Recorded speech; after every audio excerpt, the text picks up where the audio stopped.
అయితే రోజా గారికి సానుభూతి అయితే రావట్లేదు. కారణం ఏంటి తెలుసా? చెప్పు. రోజా నూరేమో గబ్బు. ఆమె ఎలా ఉందని చూసుకోదు, పోతా ఉంటుంది, ట్రావెల్ చేస్తూ ఉంటుంది, వెళ్తూ ఉంటుంది, తినదు. అటు చూడు. చికెన్ నాకు ఇష్టం, ఎగ్ మా అబ్బాయికి బిర్యానీ, అన్ని కలిపి తింటున్నాను. దున్నపోతల ఒళ్ళు పెంచడం కాదు, కాస్త బుర్ర పెంచు.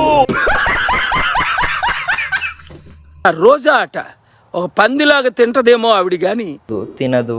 అటు చూడు బే. మార్నింగ్ ఓట్స్ తింటా, అయితే దాని నిండా డ్రై ఫ్రూట్స్ వేసుకుంటా. ఉన్న పొత్తులా తిని ఆఫ్టర్నూన్ చేపల పులుసు కానీ, నాటుకోడి పులుసు కానీ, క్రాబ్ కానీ. దున్న పొత్తులో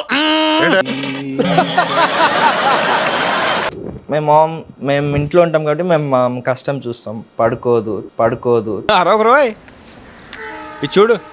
సరే పడుకో, ఏముందిలే ఇంకా పడుకో. ఈ అమ్మాయి ఏం ఫీల్ ఉండదు మామయ్య.